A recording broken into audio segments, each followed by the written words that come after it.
All right. Good afternoon, good evening, good morning, good night to you. Whenever it is you tune in, hope all is well with you.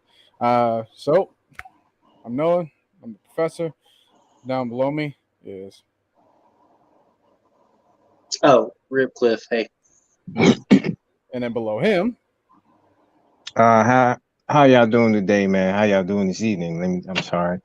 Uh, been I'm kind of in a rush, but it's good to be here, man. We're here to talk some Falcons football, past and present. But today we're kind of discussing the 2009 draft, and kind of piggyback on what we did in part one.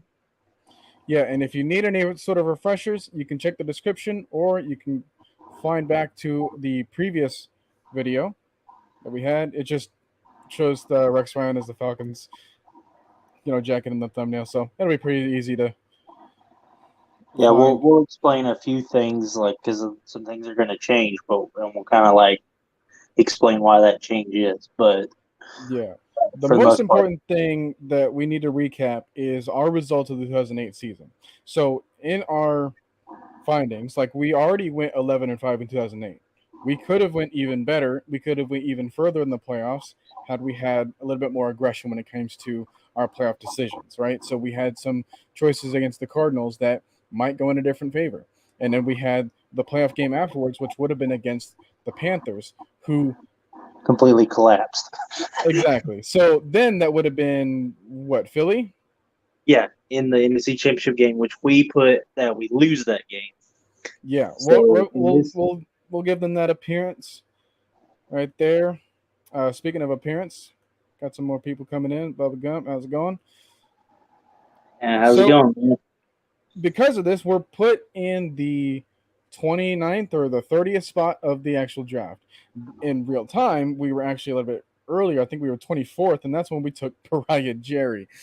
So we're hoping that things can come out a little bit better in our favor, but we're going to try to stay within the boundaries of where a couple of players were already selected. We can either go like those same picks or afterwards, depending on how it fits our positional needs. So, in Yeah, order to take a look, I'm going to take a look at our actual 2009 roster and see what changes would have been made to that. So, I'm going right.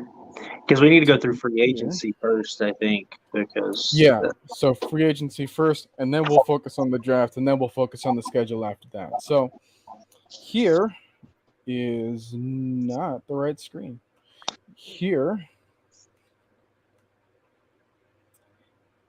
is. That's the right screen. All right. So, our defensive starters. They include John Abraham, Jonathan Babineau, Thomas Johnson, Jamal Anderson. Scratch that. We drafted Cliff Avril, Stephen Nicholas, Curtis Lofton, Mike Peterson. We're going to keep all those the same. Actually, we don't even have Mike Peterson yet. So we'll have to keep that in mind. Then we have Chris Owens, Chris Houston, Eric Coleman. We'll see. Did we draft Dakud? I think we might have kept Dakud, right? I think we only went the first 3 rounds, didn't we? Was he So I in that think one? because we went, yeah, I think we went It that was one. Deku. I think Deku was a third round pick. I'm not sure. I gotta check I think again. we just kept that one. I don't think we Okay. changed that. Okay. Because we drafted Lofton. I don't know if we kept Harry Douglas as a result of that, though. No, we didn't keep Harry Douglas. Okay, so Harry Douglas isn't on this team. All right, so offensively, we have Matt Ryan, Michael Turner. Scratch that. Nope, never mind. We have Chris Johnson.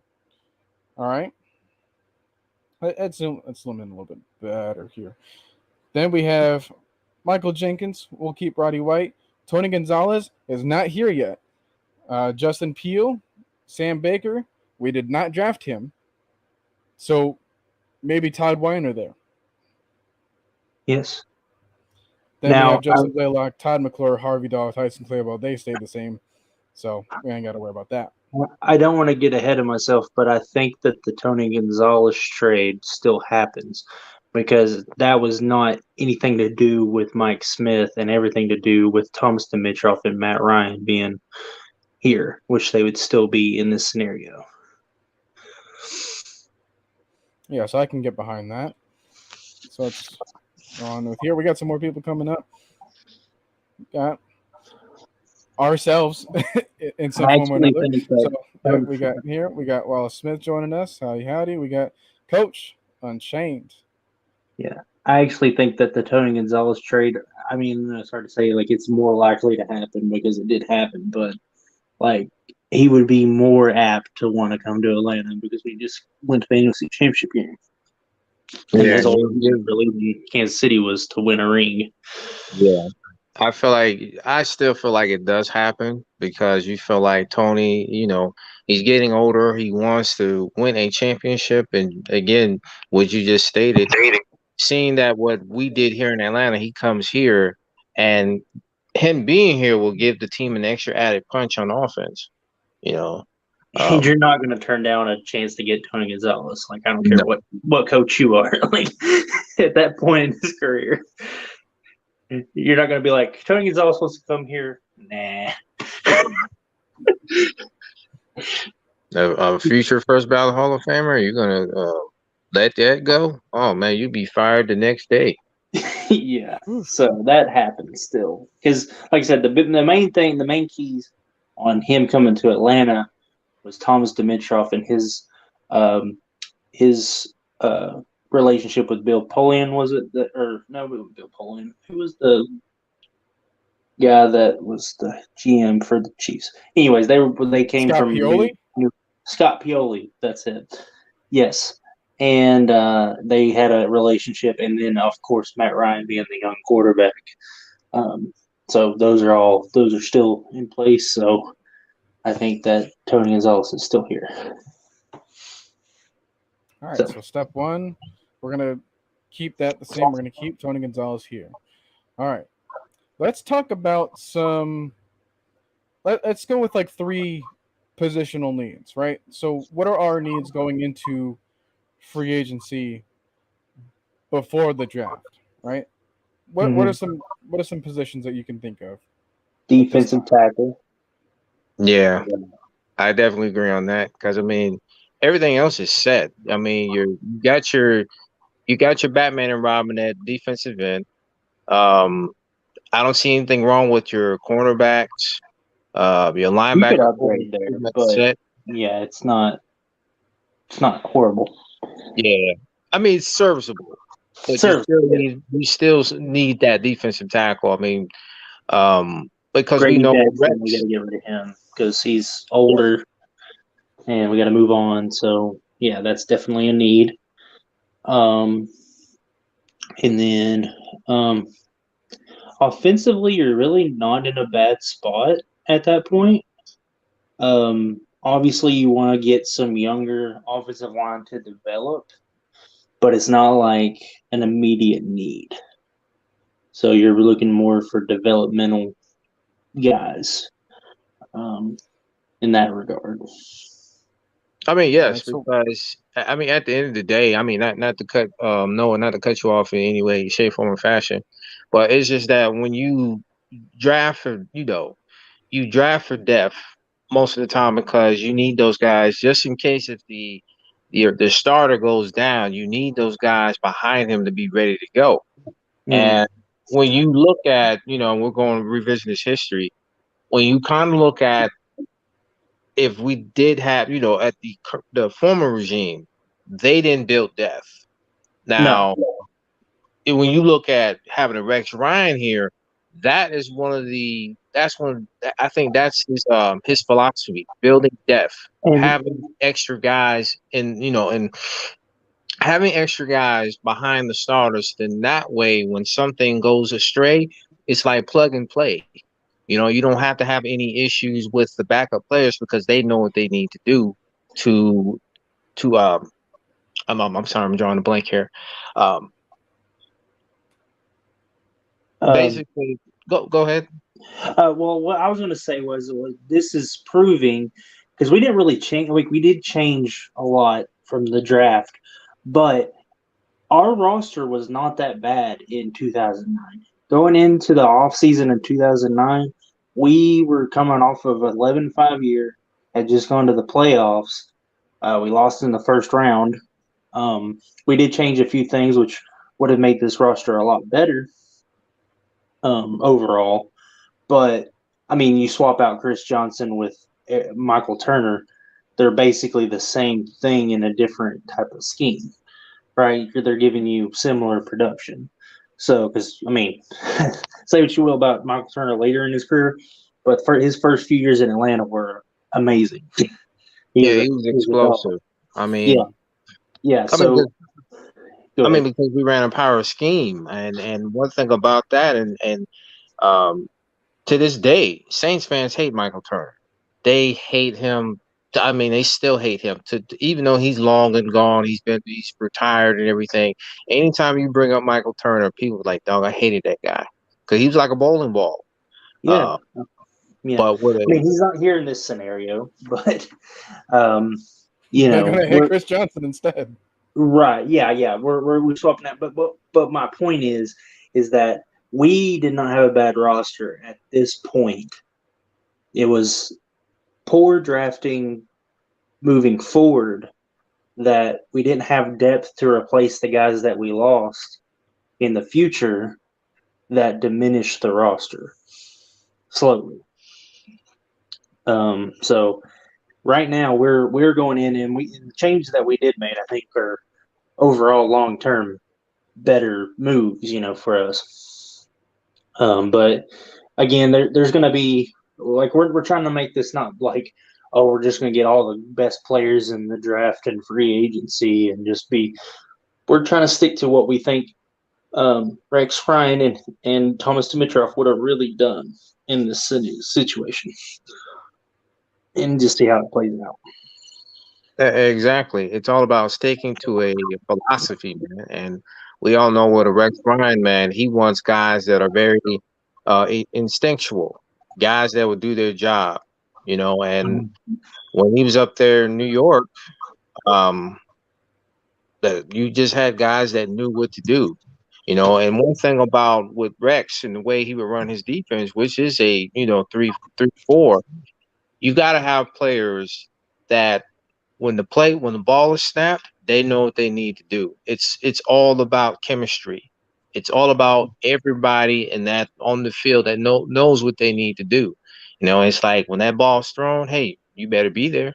You better be there to intercept it, or at least put pressure on the quarterback to make that interception. Right. So So go ahead. Move on because I have Mike Peterson highlighted here, and this is one of the free agent signings that we actually did. But I went back to the transaction list. And at this point, signing, you can look at what Rex Ryan did in New York to maybe evidence what he would do. I see a name in Bart Scott. Oh, yes. Yeah. Well, I think that would definitely happen because you got Curtis Lofton in last year's draft. We kept that the same. And now you add Bart Scott to the mix. That's going to definitely bolster your linebacking core, which is a big thing for Rex Ryan. His linebackers are, so definitely I see that happening. And then who else did we sign? Who else did we sign? So we can kind of see. All right, so we signed Mike Peterson. We signed center Brett Romberg. We re-signed Chauncey Davis. We signed We signed Coy Wire, Justin Peel, Jamal Fudge, Jason Jefferson, Ben Wilkerson, and Tony Gilbert. Okay, and then who did the Jets sign? The Jets, they went with Bart Scott, like I said, Jim Leonard, Larry Izzo. They re-signed Brandon Moore, Tony Richardson, and Jay Feely. Where are you guys feeling? Because we got Dakud in the draft, according to, unless that changed and I forgot. I'm pretty sure we kept that the same. I'm okay with the Bart Scott signing because you don't have Mike Pearson at that point. Like Mike Pearson doesn't happen. I'm okay with it. The reason why I say that and nothing is Mike Peterson, but I feel like with Bart Scott, um, he was just one of those players that Rex trusted the most because when it comes to that defense, man, you got to be instinctual. You got to know what's going on at all times, and you Well, have to make sure you direct everybody because I think I forgot Bart. I think he was the middle linebacker, wasn't he? yeah, I mean, yeah. So it okay, would be, but you have two middle linebackers in his. Like you have, you're running a 3-4, so you basically have two middle linebackers. You have a weak side, which would be Curtis Lofton, and then, well, I don't know. Can't I remember. mean, honestly, like you could look at this as Yeah, like a 5-2 front, like the Panthers did. yeah, yeah. I yeah, mean, it makes but I sense. just think Bart Scott fits the identity that Rex would want to bring more than Mike Peterson does. Andy's younger, I'm pretty sure, at this point. So. Now, obviously, there's like cap implications and stuff. We're not going to get that far into it. I don't know. It'd be hard to see like what we could do cap wise, but uh, we're not going to go in that depth. But we're just looking at players that could have came to Atlanta if Rex Ryan was here. So I think that's really the only one that we should change, really, because we after that I think that might be our big signing, and then we just kind of don't do much else, you know. Yeah, so now we have that taken care of. But we drafted a tackle in 2008, so now we're going to have to worry about possibly getting a tackle in the draft. So either we'll let that be like a second round priority, or we'll Yeah, try to let that be a first round priority and let the right. defensive tackle kind of fall into priority of the second round. So we'll Right. see what the draft class looks like moving forward, because now if I want to do this and then do this and then do this and then do this and then do this. All right. So, in the situation, we are no longer here at 24, but we are instead here or here. So that means we can't fantasize about taking Clay Matthews or Vontae Davis Yeah, because we're that's not that's in this done. section. We Yeah, can't that's fantasize done. about taking Michael Orr. But I mean, if we want to fantasize about taking Hakeem Nicks and Kenny Britt because we didn't take Harry Douglas, that's an option. I don't think that's going to be one that we're going to explore. But uh, Patrick Chung is an interesting name here if we want to continue with safeties. Although like I said, we've locked up Thomas Day Cood. We have not drafted William Moore because he's in this draft class, but we wouldn't be in a position to take him because we drafted him here. And like I said, we would have been around Sean Smith and Senderick Marks, which Senderick Marks is actually that's a name I remember. Yeah. Yeah, he was pretty good. He wasn't like a great player or anything, but he was a solid role player for many years. For a lot of, he kind of bounced around the league, if I remember correctly. He didn't really stay with a team very He was long. with the Titans, and then I mostly remember him as a Jaguar actually. Yeah, Jaguars. I remember him a lot. So So here's what's interesting because we talked about tackle. Just but a how few much picks is it afterward. needed for tackle? When did because even when we had Baker, we were pretty much had the same tackle that wasn't Baker most of his career, like because he stayed hurt so much. So I mean, it's a priority, I think, but I don't. I'm trying to look through the draft and just kind of in my mind imagining someone that might fit a Because the next Shanahan. name here is Eben Britton. That's the Yeah. next tackle taken. Have we even done the first round yet, or we're just going through all of it? I guess. Well, there's not much to explore in the first round. This it would be our first round pick. Yeah. Yeah. I mean, there is one or two tackles if we wanted to go offensive in the first round. There's Sebastian Vollmer, who went later in the second round at the Patriots. He was a good left tackle for. Yeah, he was pretty good for a while until they brought in Nate Solder. But Michael. Vollmer was a very, very serviceable old lineman for a while. I wouldn't mind picking him, honestly. But the thing is, Vollmer would have been way too much of a stretch if we'd taken him in the first. Right. That's my thinking on that. This is my pick for the first round, and if you guys disagree, we can discuss it. But Ziggy Hood makes a lot of sense to me. Taken right here. Because Grady Jackson, who was our second defensive tackle beside Babineau in 2008, is older. So I think did we move on from him in 2009? I can't even remember. Yes, he actually signed with the Lions. Yeah, so you've got a hole there, which Ziggy Hood's not necessarily the same player that Grady Jackson was, but we're talking about Rex Ryan, we're talking about defense, and Ziggy Hood makes a lot of sense. He played a similar role. He wasn't the exact player or anything. Right.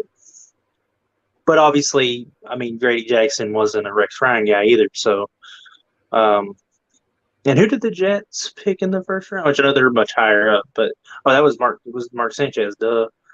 But obviously, he doesn't have to worry about a quarterback. So that's my pick, Ziggy Hood. But if you guys think differently, we can discuss it. I'm with it because for one, I mean, we need somebody up there to help out with as far as the front.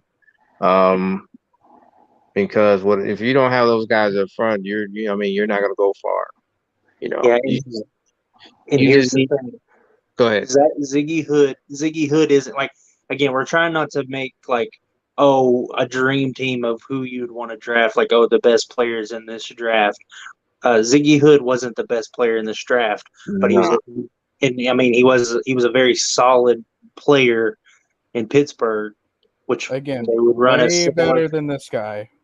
Yeah, because it's all about the development. I mean, it goes back to what I said back in part one. It always goes back to the coaches and how they develop players. I mean, because you can be one of the best players in college, but if you go to an organization that does not know how to develop players, you're not going to last long in the league. So, being that you have someone like a Ziggy Hood to help fortify the defensive line, and then you have a Rex Ryan who knows defense, Mm-hmm. I feel like he would be a very solid player, serviceable, but solid. Mm-hmm. Yeah. That's my opinion on it. That would be my pick, and so it's really up to you guys. I think that it seems like we're in kind of a similar mindset as far as that goes. Yeah. Quick question. Yeah. We mentioned that we lose in the championship game, but we never mentioned the type of score. Why would that matter?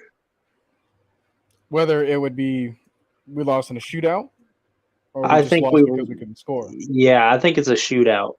I think our defense would be better, but that, if people remember correctly, the Eagles' offense that year was pretty good.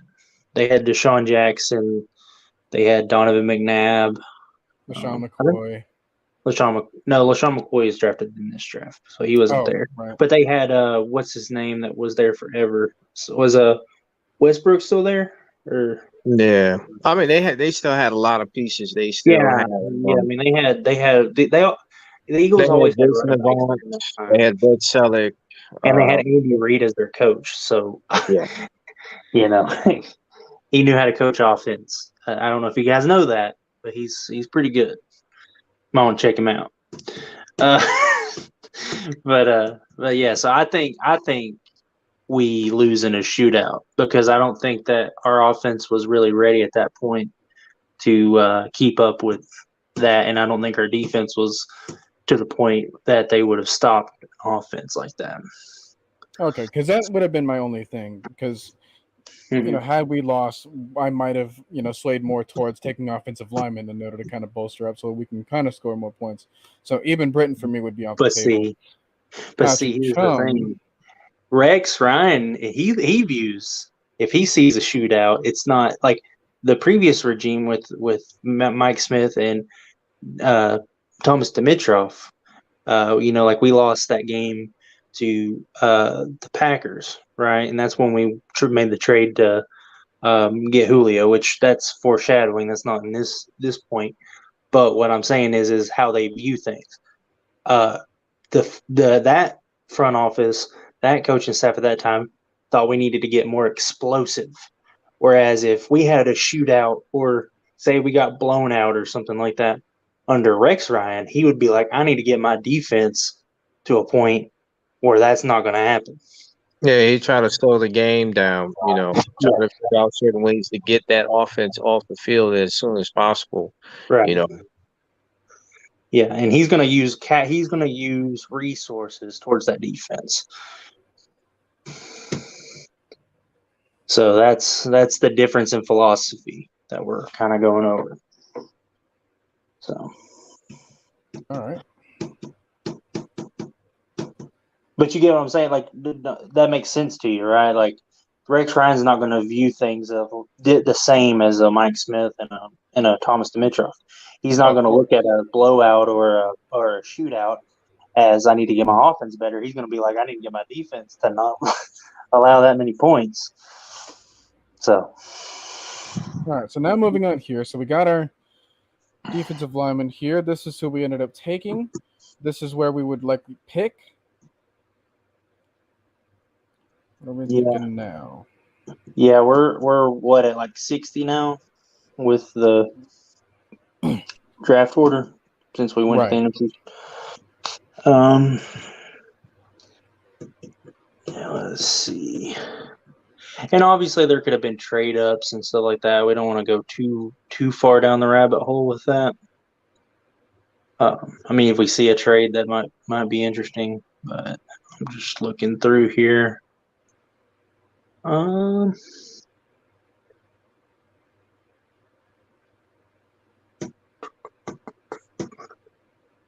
not really seeing anyone that really catches my eye except for Derek Marks, but we just took a defensive tackle. I don't think we double up.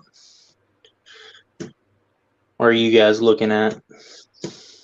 Yeah, Sean Smith might be an interesting take. Where is he at? Right here, 61. Oh, yeah. Yeah, I'm looking through it, and it's just that the third round is a little so-so. It's pretty bare. Yeah. I mean, that Sean Smith, I mean, he wasn't, and that's, again, he's not like a great player. He was never like a guy that was like tearing up the league or anything, but he was a solid player for years, and obviously he plays cornerback. And I think this draft they would really focus heavier on, especially the way we went, where we got Chris Johnson, we got Matt Ryan in the first round. Like, Rex Ryan would want to put resources towards the defense. And I don't think that Sean Smith, which we don't know because he wasn't coached by Rex Ryan, but he could be a very solid player for us, but not like a star player for us. If that makes sense. Yeah, that's really all he needs to be. Yeah, exactly. What were the corners we had at this point? We had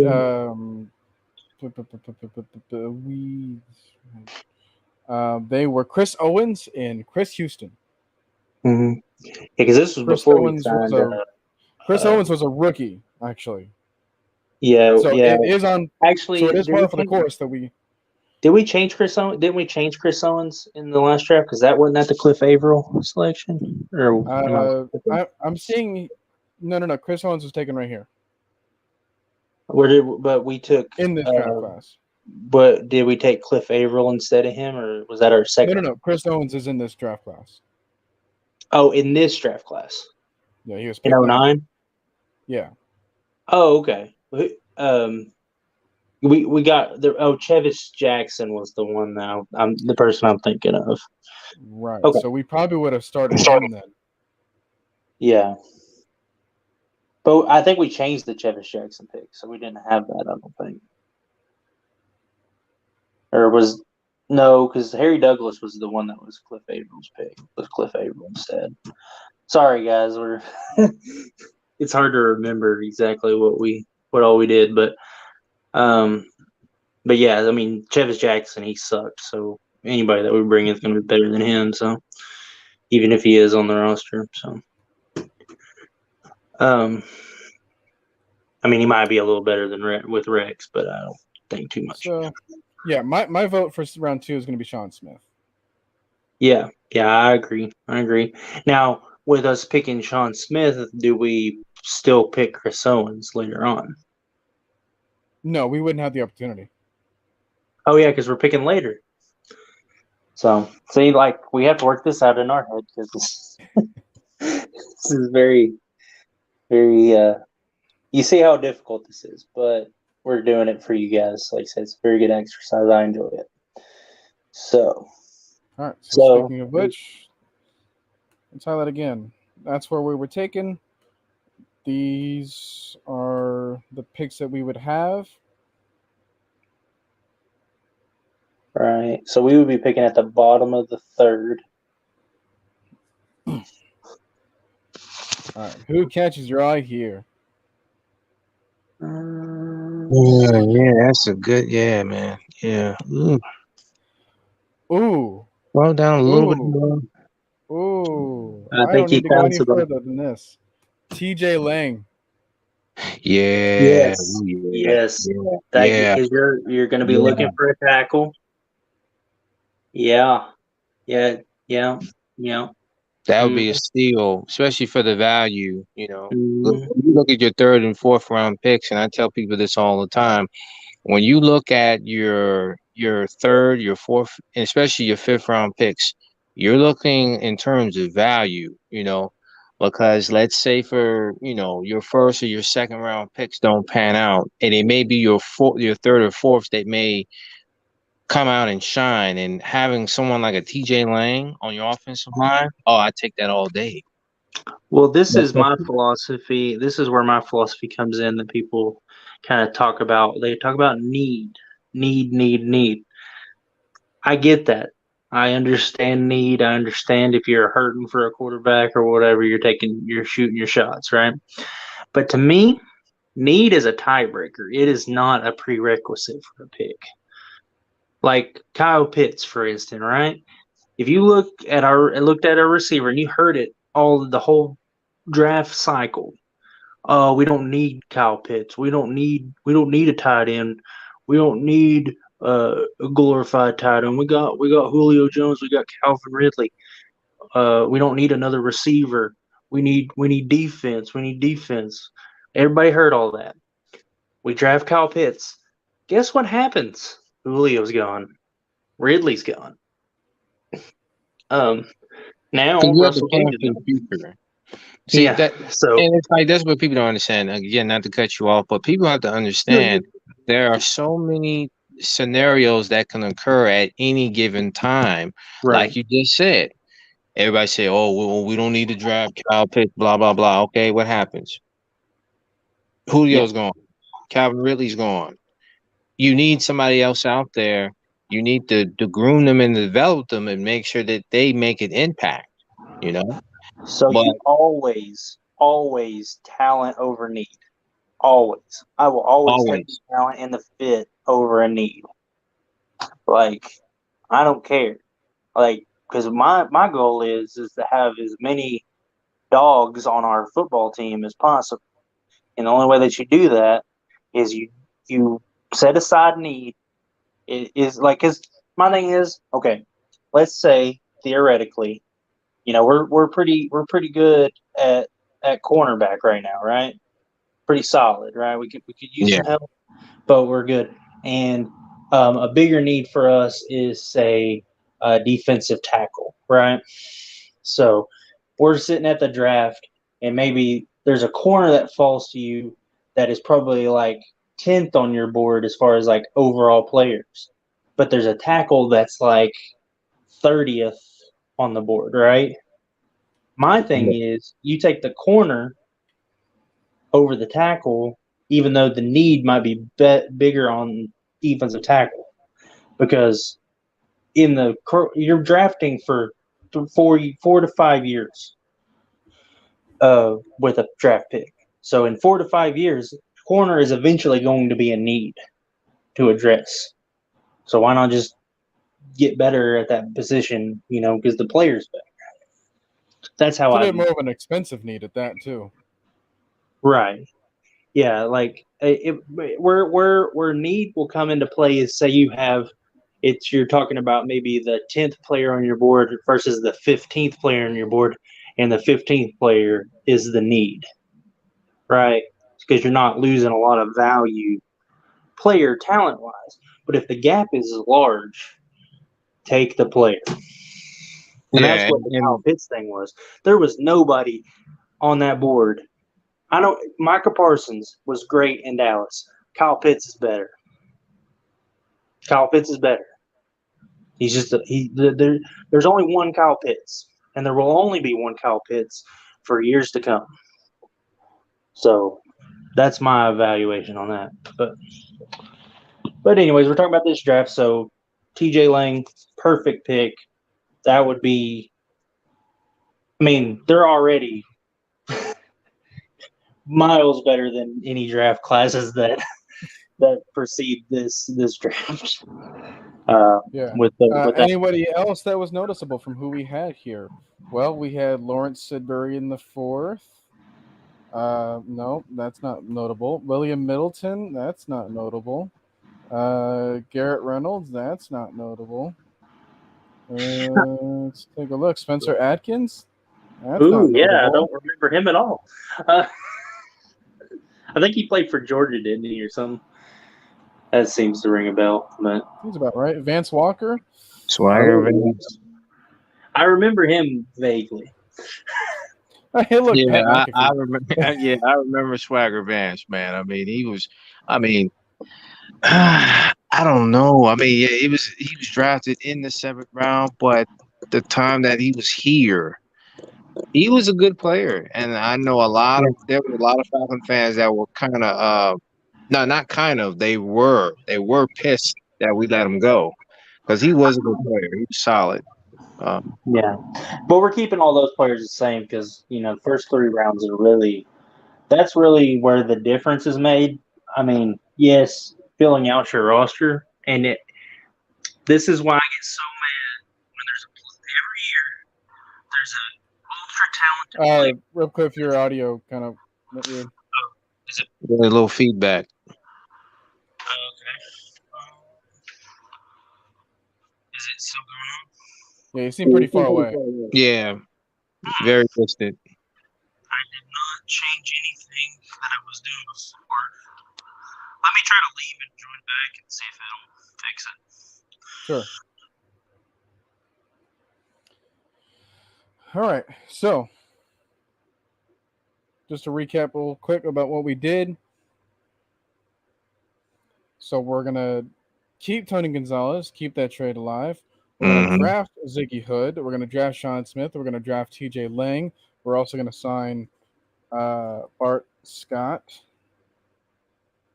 We're going to put RIPCLIFF back in the chat and see if anything better. How's it going? Do I still have feedback, or because I can mute my mic? Back to normal. You're clear for some. You're good.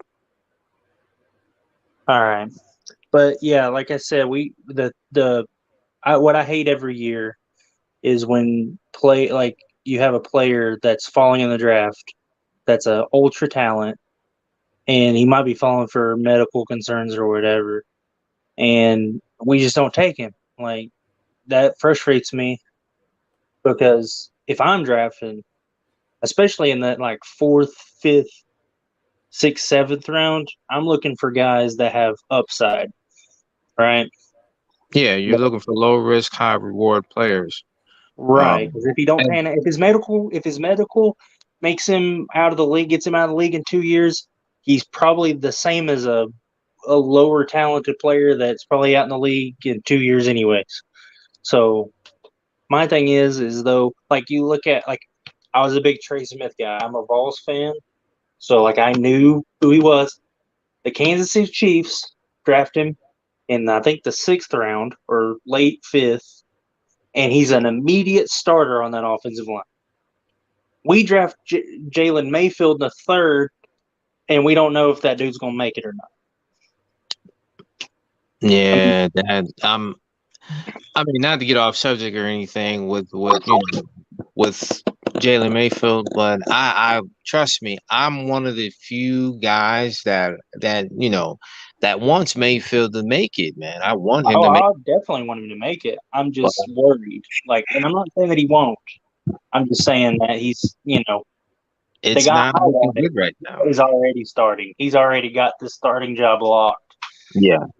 at his definite destination. So, we're not talking about this current regime. I think this current regime is a lot better than what we've had previous, but it was way worse. We're talking monumentally worse.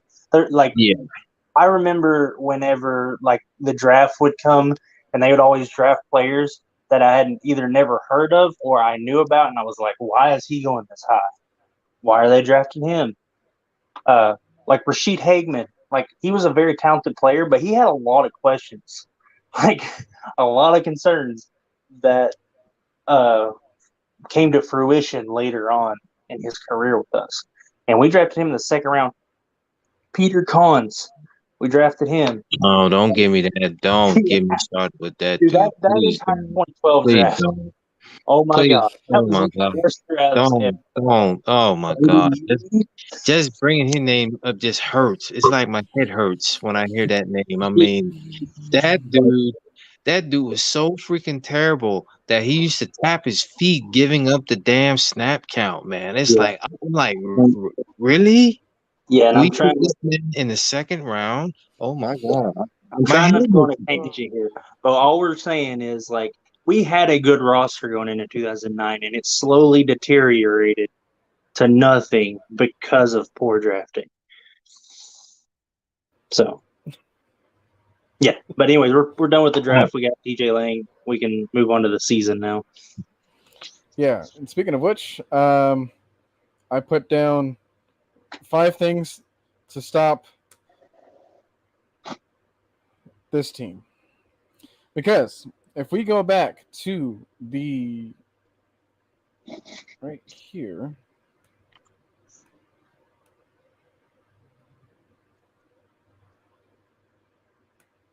all right. So this is the schedule. This is the results that actually happened. And we got to think too. Caveat here: Matt Ryan gets injured in this season, and we're keeping that obviously because I mean maybe it doesn't happen because we got TJ Lane, but I still think it happens. I can't remember how he got hurt. I think it was turf toe. I think he had turf toe. Yeah, turf toe. Yeah. I remember him being gone for 2 games. Yeah. So, but that's a big thing to talk about because there were some close games that we could have won during that time. You guys remember which 2 games he missed? It was the Saints and the Panthers, I think. The part of the Panthers and then the Saints, I think, if I'm not mistaken. I know the Saints for sure. And we won. We lost in a very close game. Because Redmond was a very good, like he was a decent backup. Like, let's see. And I think the Panthers game, didn't we lose by like a field goal or something like that?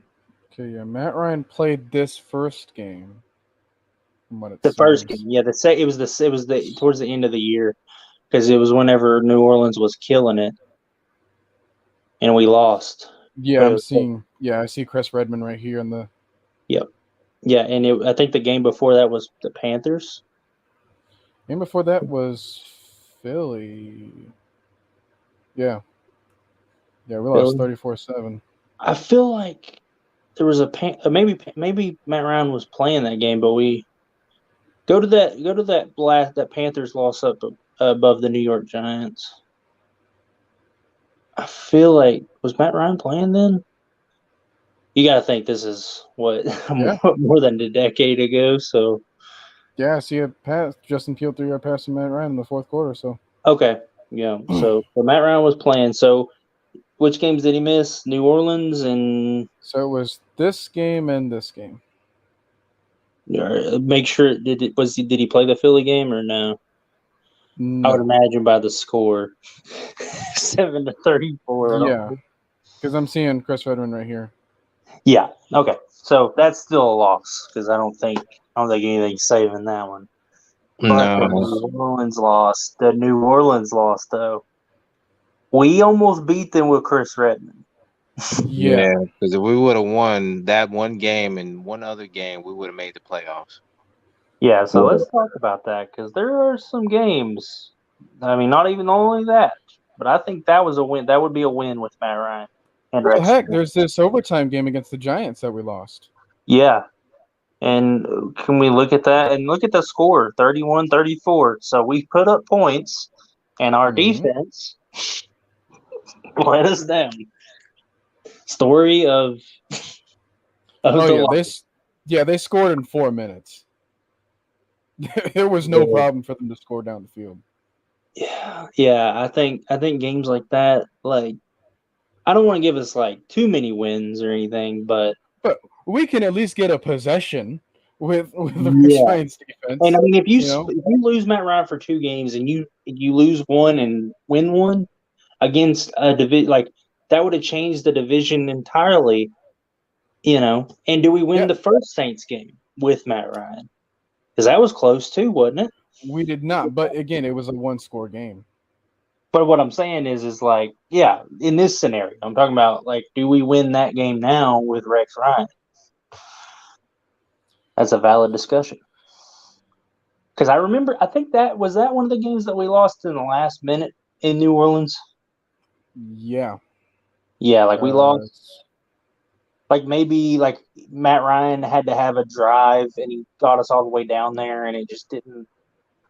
Was that the game that he was in the red zone? See, here's the thing. All right, let me check the box score real quick, or the play-by-play. All of those games are close over the next few years,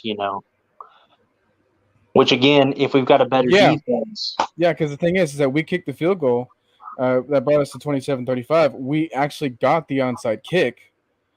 Then Matt Ryan drove us down the field a little bit more, got us 14 yards later. Had to spike the ball. Then it was this pass right here. Right. But in the scenario that we have Rex Ryan, how many points do you think he would shave off of that score with his defense?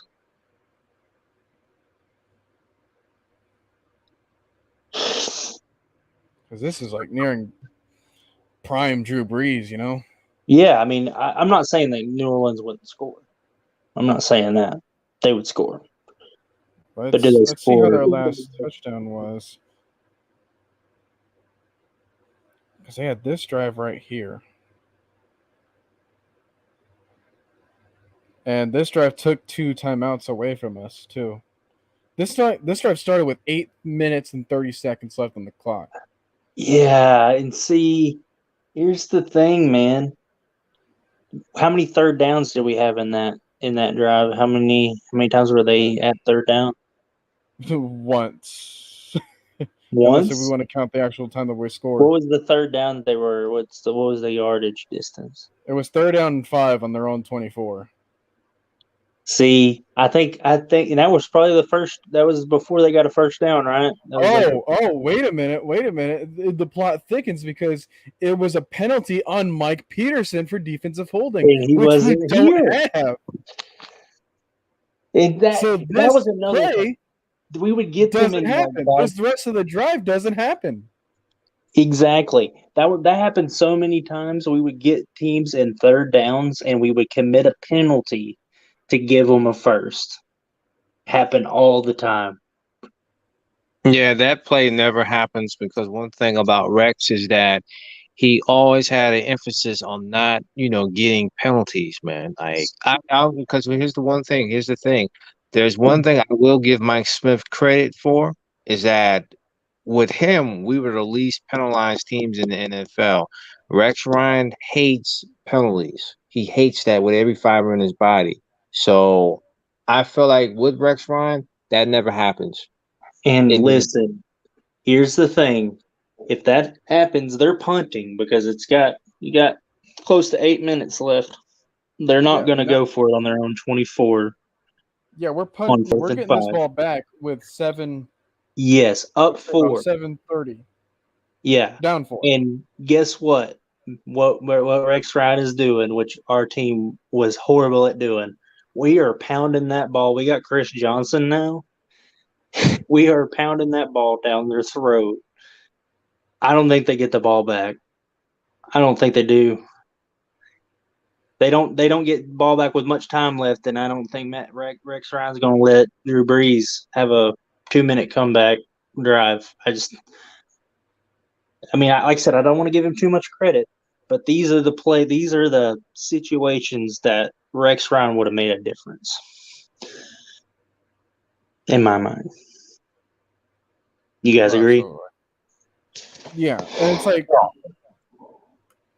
And you think like they always put it on Matt Ryan, right? That he didn't come through at the end. But look at all the stuff that Matt Ryan tried to do to keep us in that game and give us a chance at the end to win. Whereas if our defense just doesn't commit a defensive holding call with 8 minutes left, us up 4 on 3rd down and 5, you don't have to do all that stuff. this goes back to what doesn't Drew have to keeps happen. saying. This is the play that changes the game. Yeah. And I'm not saying like Rex Ryan would make them all, but I think in that situation, there's no way his team he would stand. If I swear to God, if a linebacker did that, in a situation like that, he would. I mean, they would fear the repercussions of doing something like that in his defense. You know. And we have Yeah. a lot of those. That's just one of the first. We're just in one of the first years of many that happened. Because one thing again, like I'll give Mike Smith his credit. Anytime you saw a player, especially on the defense side of the ball, would commit a penalty, he would always pull out his little notebook and start jotting down notes. Right. Because the players that were on the field, they would look at Mike Smith and they would just be like, "Damn, he's gonna kill us. He's gonna kill us in practice." And if I remember correctly, we weren't a horribly penalized team a lot of the time under Mike Smith, but when the penalties happened, they came in key moments that made it. Yeah. So that we might not had a big bulk of penalties, but when we did them, they were costly.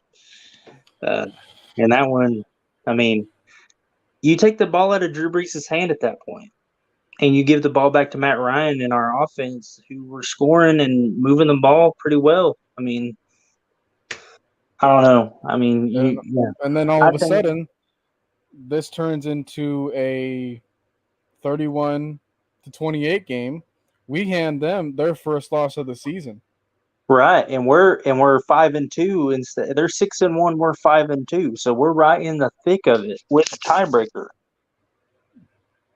Yeah, and then like we're saying, okay, we win the next game, and we 7-2. Yeah, Then we take a look at this Panthers game. We can take a look at this Giants game. We can turn one of these around. Yeah, I think the Giants one definitely. I think so. That's 3 more games right there, and that's 12-4. Yeah, right? Remember, Saints ended up the season 11-5. Right. Or no, it was and they're even worse now because we painted them 2 losses. Yeah. So they're not even making the playoffs. They won the Super Bowl that year. Yeah. Yeah, they were actually 13-3, but it's like we're talking about this loss then this loss, that They're not puts winning the them at division. 11-5. They're not winning the division, so they might make the playoffs, Right. but they're a wild card team. So Might have to start going to 12 other and 4. locations. Does that give us a first round bye? That definitely gives us the nod over New Orleans. Yeah, who had the first round bye. because what based on Um, what happens, they don't have home field advantage. They're road warriors because when they was in the NFC Championship game, they were at home. So Mhm. by them losing to us and then losing another game, they don't have that advantage. So let's say we finish 12 and 4. Where does that put us in the with that would be 3 more NFC. There are 2 more division wins. all right. And So here's the rest of the standings. So Dallas was 11-5. Eagles was 11-5. Vikings was 12-4. Packers was 11-5.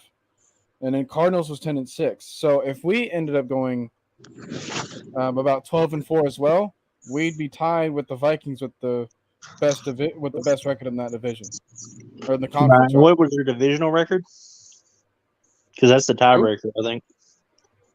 Or because we didn't have a head to head with them, so I don't think so in this season. right. So what was their division record? Because I think that's the second tiebreaker. If we have the same record. Let's see here. All right, so their division record. They beat the Lions. They beat the Packers here. They beat the Packers here. They beat the Lions here. They beat the Bears here. They lose to the Bears here. That's 1, 2, 3, 4. So they were 5-1 in their division. They were 5-1. What would we be at had we beat New Orleans twice? And because we didn't change any other. Okay, so we beat Panthers here.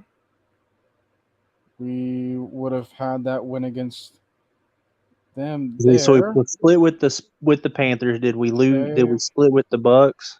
We swept the Bucks. We swept the Bucks, so we would be 5-1. Exactly.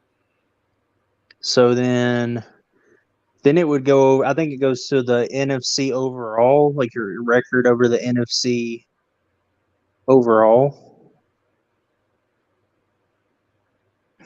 Okay, so let's count that because we're already going to be 5-1 here because that's the NFC. Then we were 6-1 in the NFC, 7-1 in the NFC, 7-2 in the NFC. We beat the Giants in this scenario.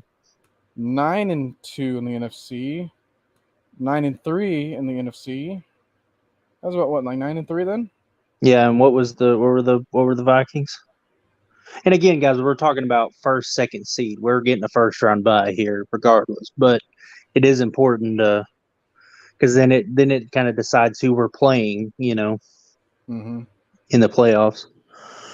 Okay, so all right, got the win there. So the 1-0, 2-0, 3-0, 4-0, 5-0, 6-0, 7-0, 8-0, 8-1, 8-2, 8-3, 9-3, 9-4, 9-5. So we're first. We are the first seed. Then we're the number 1 seed, which means that we would face. All right, let's see. We had. Okay, so the Vikings, since they had the first seed, they went on to face the Cowboys. Okay. In the division. Who'd the Cowboys have at that time? Was that Tony Romo era? That was Tony Romo era. That was Tony Romo era. Was that Terrell Owens and all that? Terrell Owens was in Buffalo. In 2009? Yeah. God, time goes by so quickly, man. I don't. This was a year before they went to Cincinnati. Yeah. Shit. Okay, so who's? Can we pull up Dallas's roster here? Sure. Sorry, guys. I know we're going through this on the spot, but I mean, there's just so much to this. But it is important because we got to figure out, would we have won this matchup? Yeah, it's all about learning from your mistakes. Is New Orleans in the playoffs? If because you got to think that changes history entirely because if New Orleans is in the wild card instead of they got the first round bye, they were the number 1 seed, weren't they? Yep. 13-3. They were the number 1 seed. So wait. yeah, never mind then. New Orleans was the number 1 seed. So who did they play? They played the Cardinals, who went 10-6. Yeah. So I think we beat the Cardinals. Kurt Warner, we just beat them the year before in this scenario, and we're a better roster. But that was the Kurt Warner, Aaron Rodgers game where they just went on a tear. But does that happen with a Rex Ryan defense? Well, they got shut up. The very next game, they got shut up 45-14. But remember, Bountygate. Yeah. But, I mean, they got shut out by that New Orleans defense.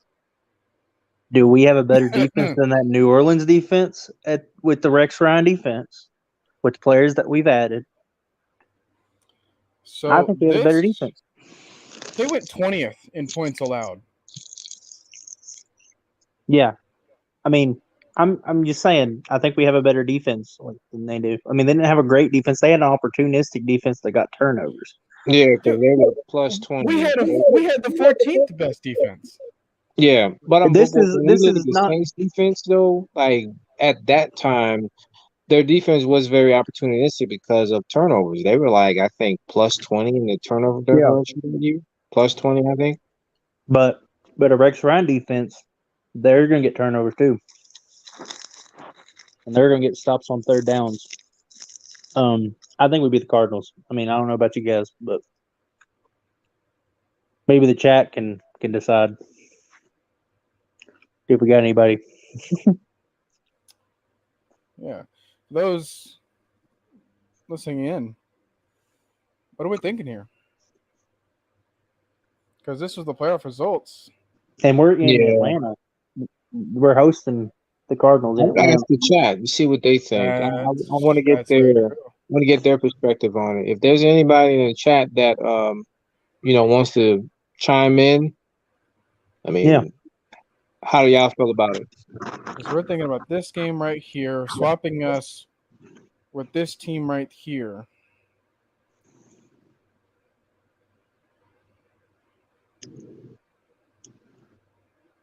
So I mean, we got one vote for beating the Cardinals. Yeah. I think it's. I mean, they destroyed the Cardinals in that game. And I just don't think there would have been much difference in our offense at that time, and our defense would be about the same, if not better.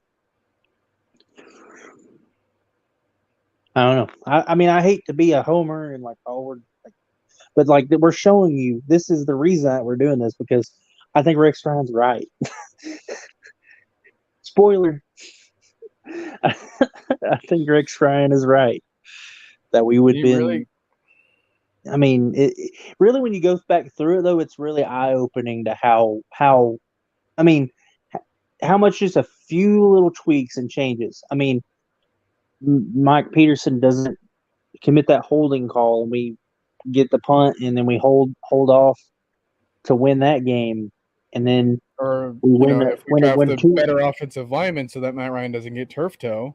Yeah. Yeah, I mean, that could have even changed, but we kept that the same because, I mean, you can't predict that as much. I mean, but I mean, we even with Matt Ryan injured for 2 games, we could have split instead of losing both those games. Exactly. Which is a big, and the one we won was a division game. So, I mean, the league is so it's so close, especially when you're. I mean, we were a good team at that point. And the crazy part is here too, is because I can't even say that. Oh well, we would just instantly lose to the Colts, because look what Rex Ryan did to the Colts in the playoffs with the Jets. I know, and he had Mark Sanchez as his quarterback. He has Matt Ryan now. Yeah, he's got Matt Ryan and freaking Chris Johnson instead of Mark He's got Sanchez Roddy, and an old Chris Johnson and Roddy LT. White. Listen. And Tony Gonzalez. And Tony Gonzalez. I mean, we'd have like what Mike Jenkins and the wide receiver 2 don't even matter at that point. No. Put anybody out there. I mean, they do matter, but you know what I mean. Like it doesn't like that. We're gonna have a Doesn't swing the decent needle league. that much, you know? Yeah. I mean, you think about it, like it changes everything.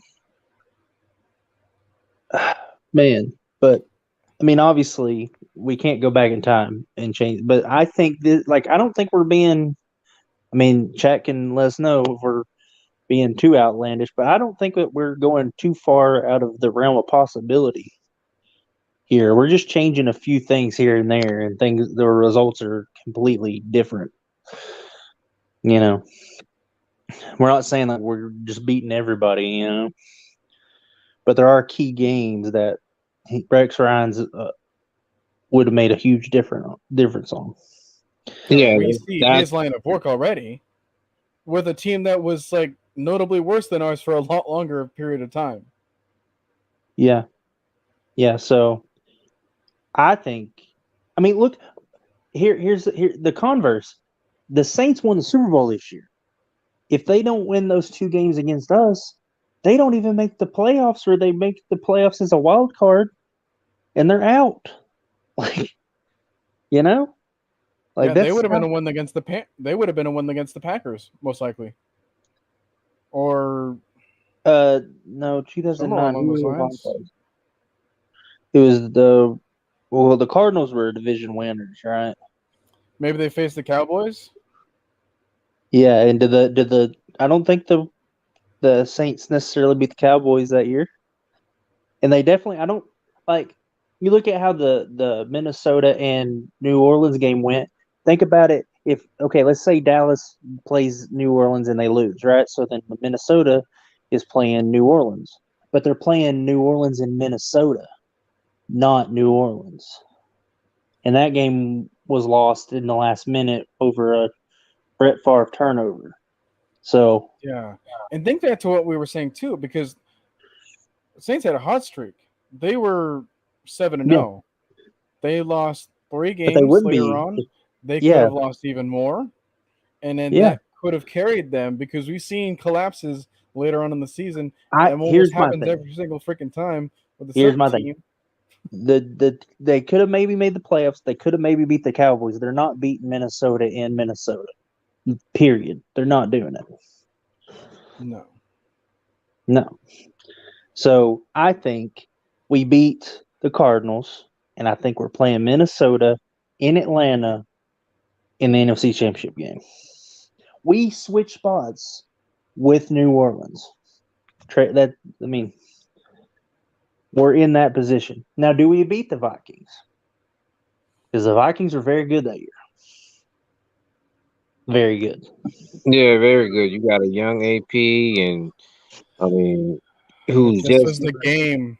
This was the game where Brett Favre kept them in the game. Yeah.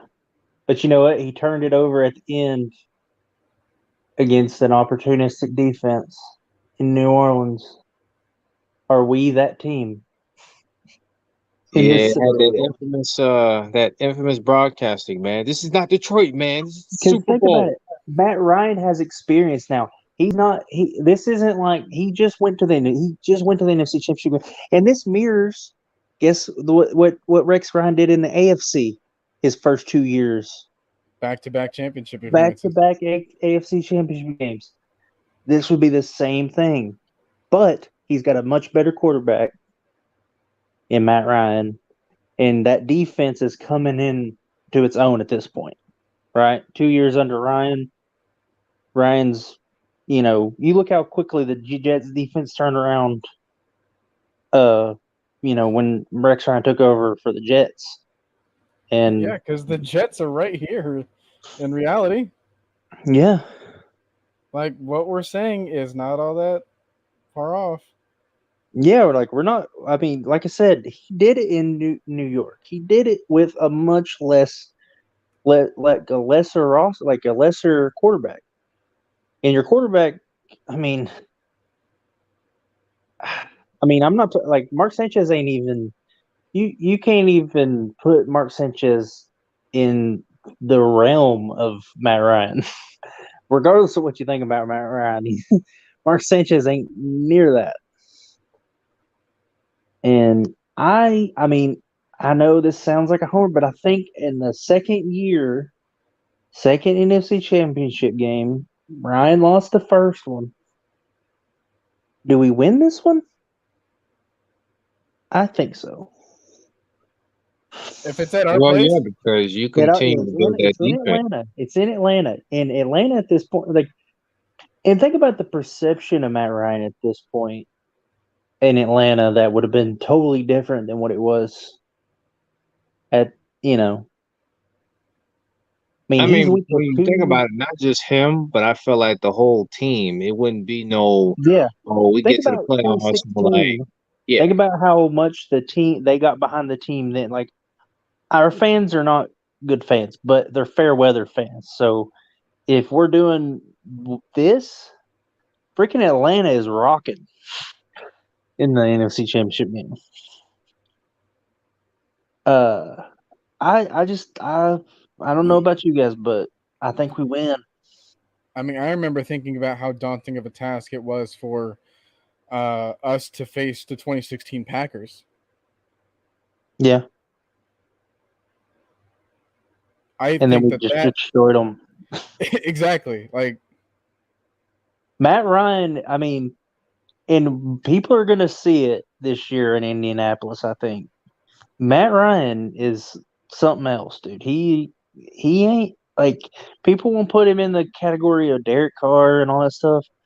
I'm not saying he's Aaron Rodgers or Tom Brady or whatever. He's close though. He's closer than people think. Yeah, you want to talk about an old quarterback that is like 37 years old, that everyone says he doesn't have the arm strength, that had to move to another team. That is literally Peyton Manning. And guess what he did in year 37 of his career, or in year 37 of his Super life? Bowl. That was his 2013 season. Yeah, he went to a Super Bowl, set like numerous records.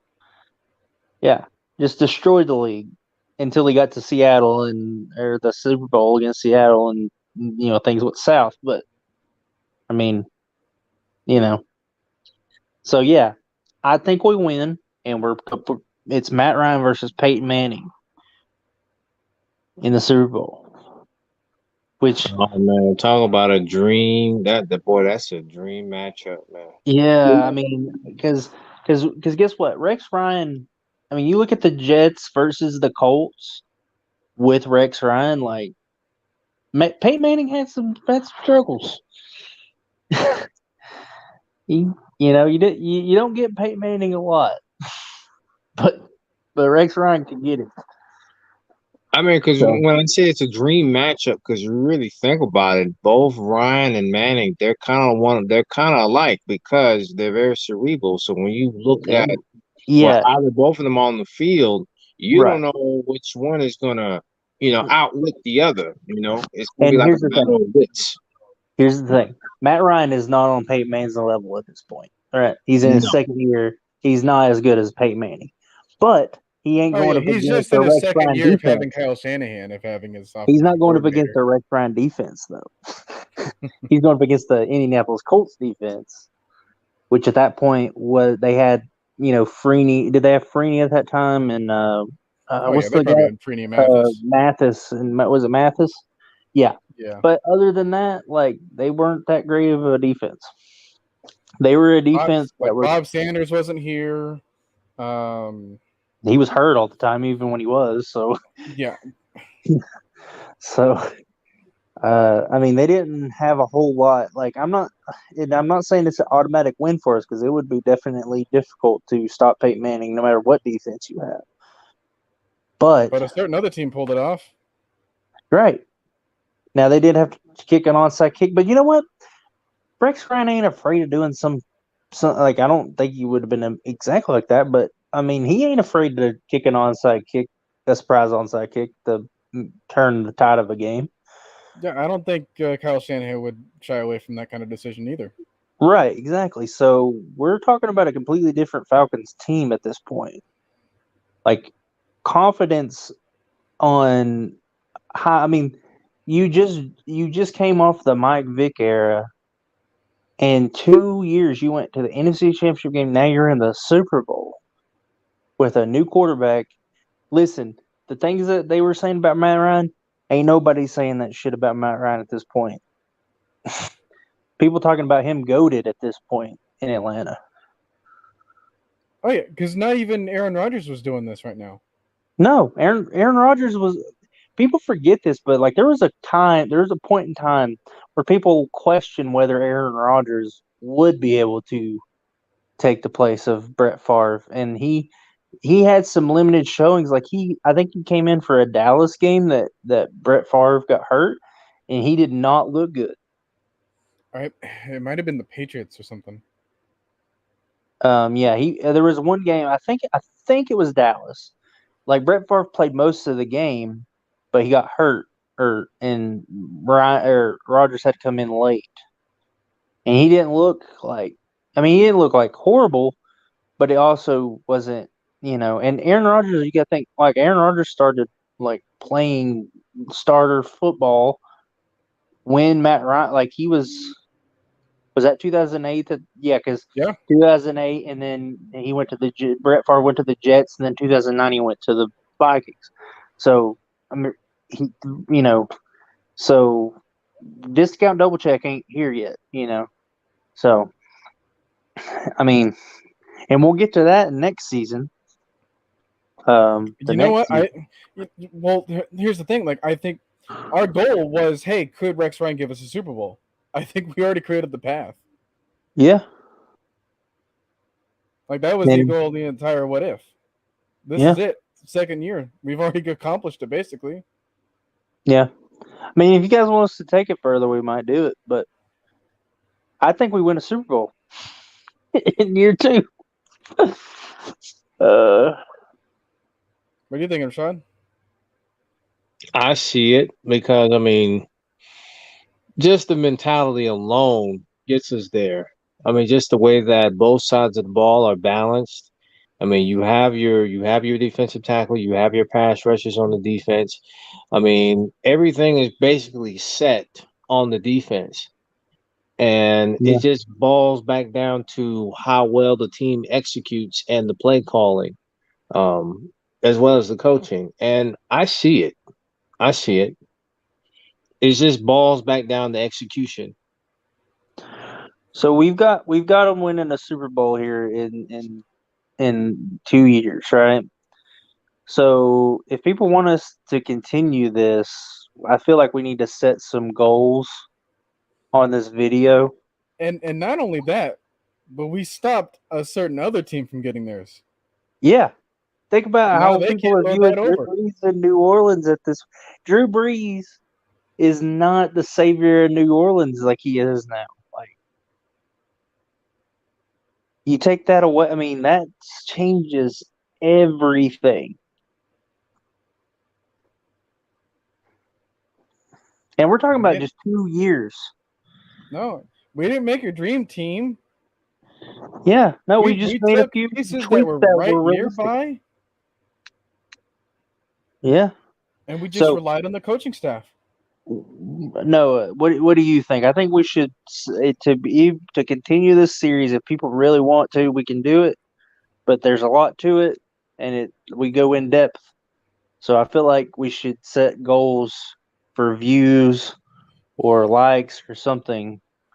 My thing is that what I might end up doing afterwards is if people want like a condensed version of this discussion, I can try to make that. Okay. And we can kind of do it and then kind of post it. Yeah. So if you guys want to see that, if you guys want to see the combination of these two conversations that we had kind of pushed together so we can kind of, take all the moves that we're talking about, like I could probably do that. Yeah.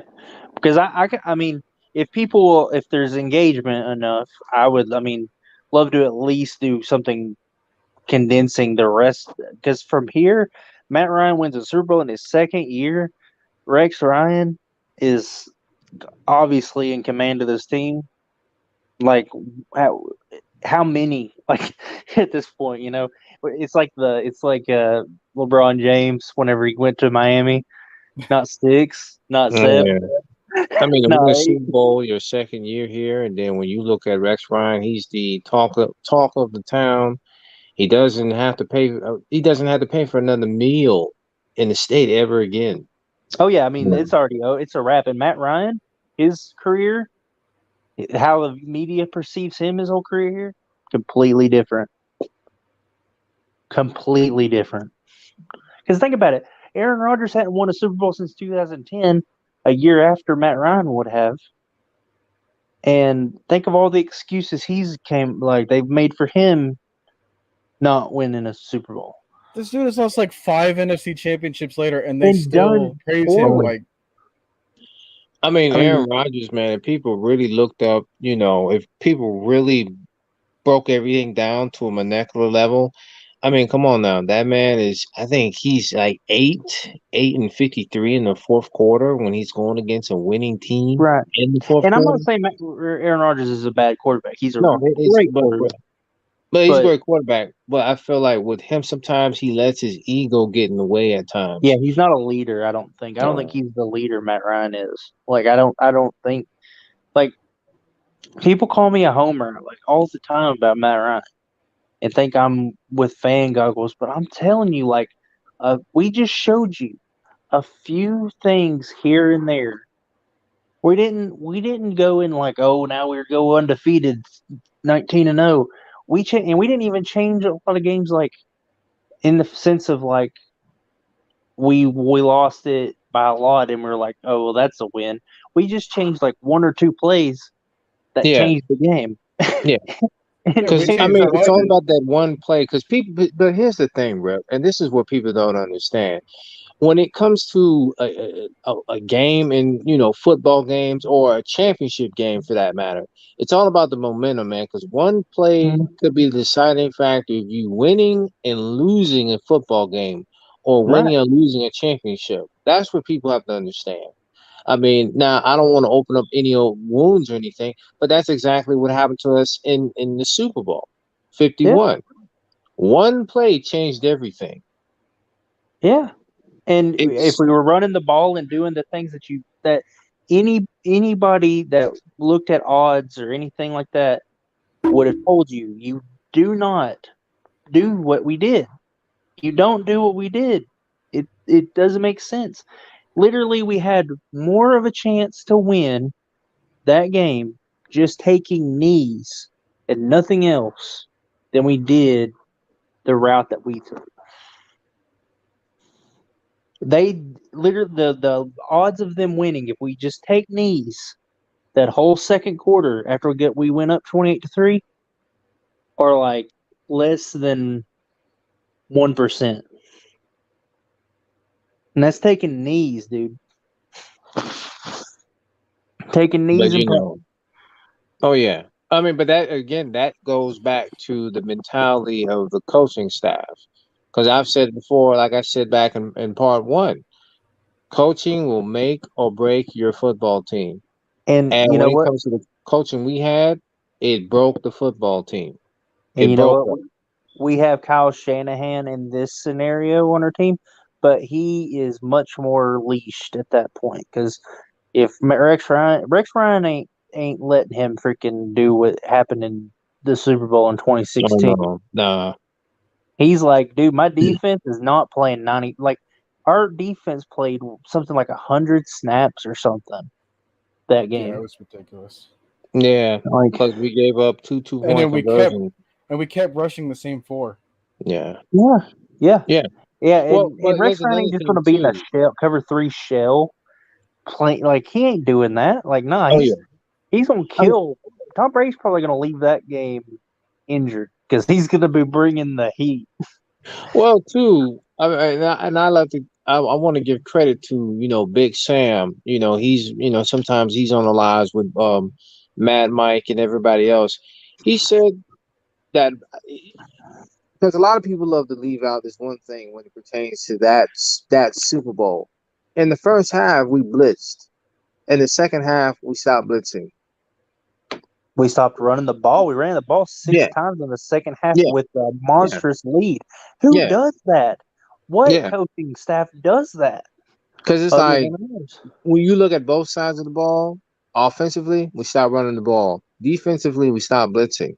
What you'll never Rex Ryan would like he would look at that like, you kidding me? That's the exact opposite of what Rex Ryan would have done. He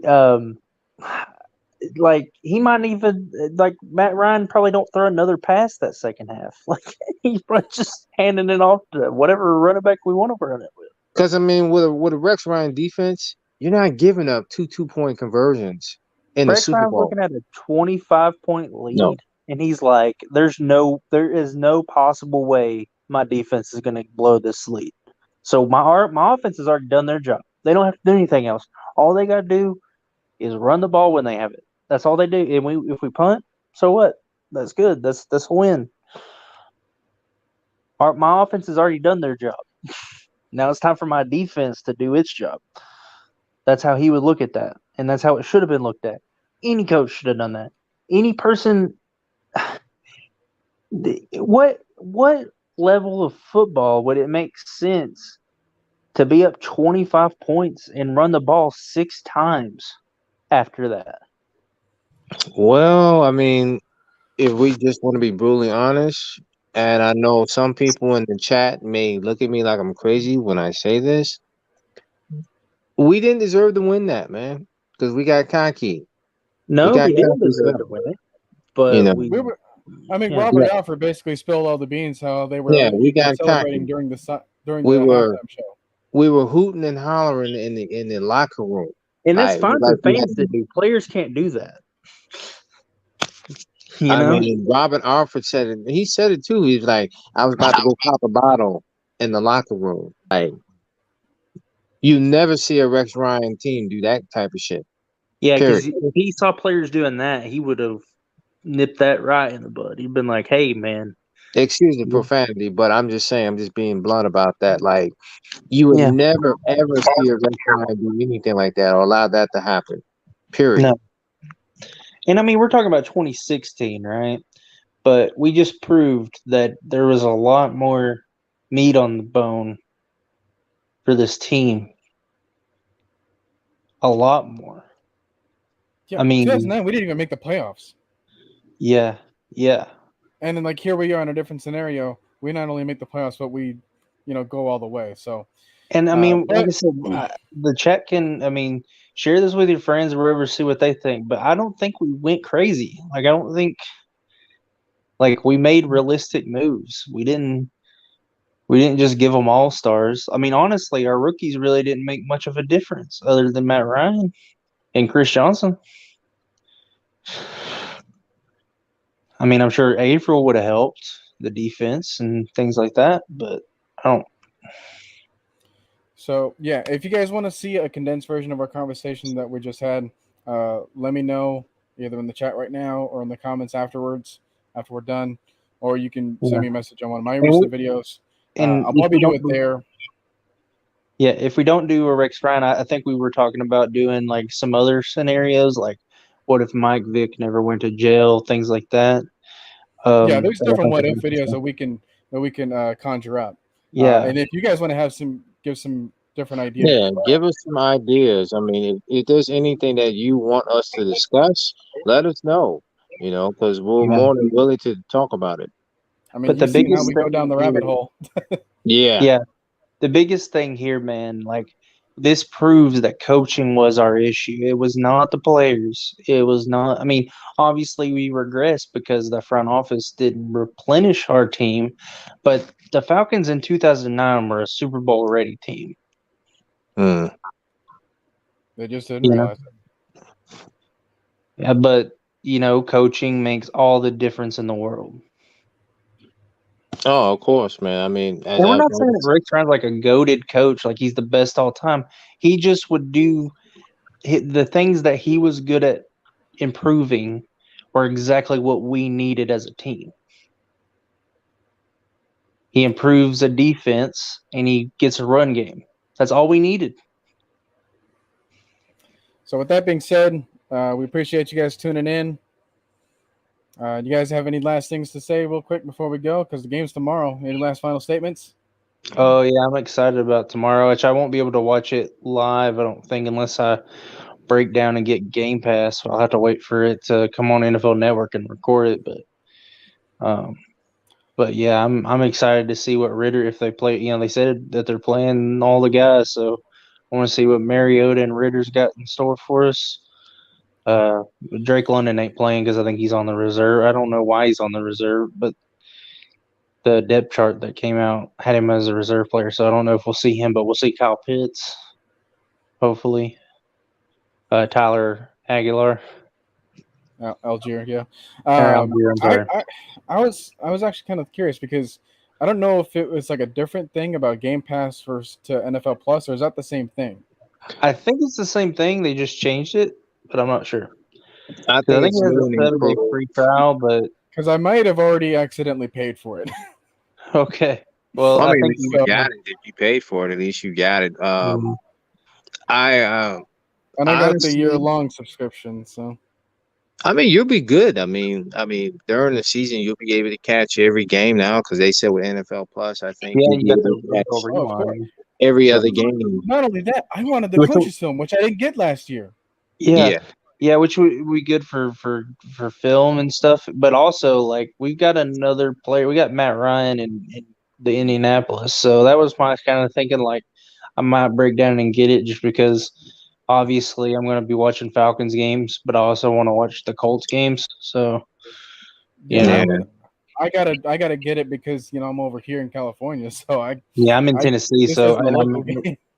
unless you're in Chattanooga area, you don't get Falcons games in Tennessee. So, Which is strange. I mean, because I yeah, I thought feel like in Knoxville area, you should definitely get it because that's east, and like they do the Titans games, like obviously, Mhm. but like the Titans are in the AFC. Like the closest Yeah. NFC team would be the Falcons. So why do they just play the game of the week or That's whatever? strange, but to give my viewpoint of tomorrow, I mean, the one thing that I'm gonna look at, and you know me, I'm just gonna be looking at the offense and defensive line, man, because that's where it starts and that's where it ends, man. I mean, everything else, yes, I understand that people want to look at the quarterback position, but I mean, if you can't protect Mariota or Riddler, it doesn't matter. If you can't get at the other team's quarterback, it doesn't matter. And those trenches are amplified when you don't have a quarterback like Matt Ryan. When you don't have that, you really need to win in the trenches. Yeah. I feel your pain, Solo. I feel your pain. So All right. I feel you, brother. Yeah, man, it's a struggle whenever you ain't local, but All right, so that's gonna be it. Thank you guys. We might have another show, might have a different topic. So, again, appreciate you guys tuning in. just let us know what you want. We'll bring it. And take care until next week. See ya. See you later. Peace.